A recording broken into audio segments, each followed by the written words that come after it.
Mas essa é a ideia da desconsideração da personalidade jurídica. É proteger, a princípio, né, a ideia do direito empresarial é proteger o patrimônio particular dos sócios. Mas há casos onde eu posso sim atender o patrimônio particular. Professor, essa é a única exceção? Não, tem outras, mas a gente não vai falar delas, porque a gente precisa fazer essa ligação com o processo civil. Então, André, quer comentar um pouquinho sobre esse processo?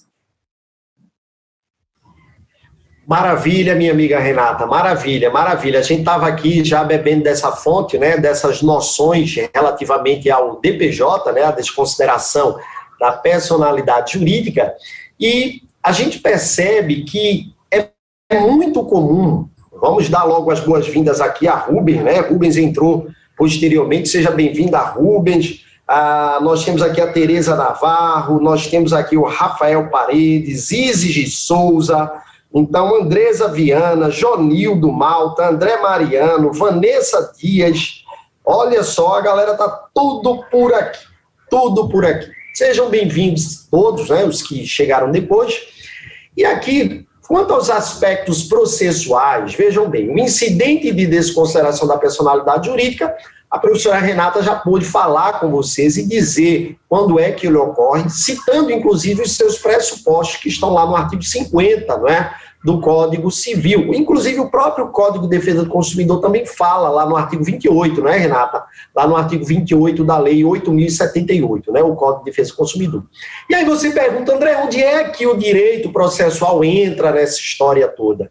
Gente, vejam bem, a desconsideração da personalidade jurídica, ela é um evento episódico, ou seja, ela ocorre numa dada relação processual. Como ela ocorre numa dada relação processual, onde há uma decisão judicial nesse sentido, é lógico que esse instituto vai efetivamente se relacionar com o direito processual civil.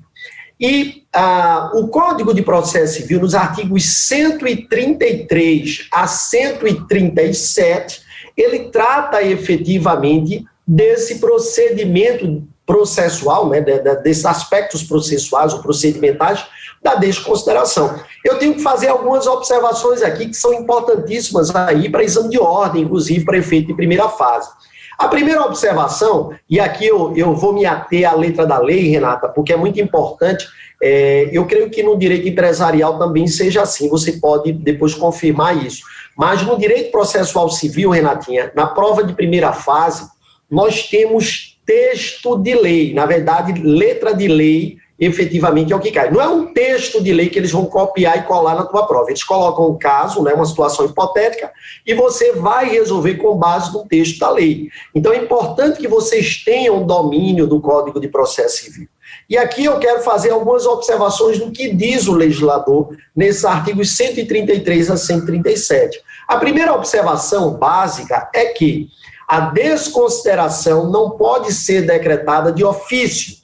Ou seja, o CPC diz que haverá necessidade de requerimento da parte ou do Ministério Público. Então, se A cobra uma dívida a uma determinada empresa, no curso do processo percebe que essa empresa ela está praticando atos de abuso de personalidade. Então, nesse caso, será necessário que a parte credora solicite ao juiz, apresente um pedido de desconsideração para que efetivamente esse incidente seja instaurado. O juiz ele não vai decretar essa desconsideração de ofício. Essa é a primeira observação que eu faço. A segunda observação que eu faço, do ponto de vista procedimental, gente, é a seguinte, é que a desconsideração, ela pode ser requerida tanto na fase de conhecimento, tá? Tanto na fase de conhecimento, o que é a fase de conhecimento? É aquela fase que vai efetivamente, não é? Até o trânsito em julgado da decisão. Então, até na fase recursal, a gente pode dizer que há a fase de conhecimento, que a sentença ela ainda pode ser alterada. Então, ó, se existe um processo que está em curso, você pode requerer a desconsideração aqui, durante a fase de cognição, tá? Pode requerer também na fase recursal. É possível que, por exemplo, a sentença já tenha sido proferida, o réu tenha apelado, e aí você descobriu, né, que a decisão ainda não transitou em julgado. Não obstante isso, o réu, a pessoa jurídica, esteja praticando atos de abuso de personalidade. Você poderá fazer esse requerimento de desconsideração lá em fase recursal, dirigindo o seu requerimento ao relator do recurso.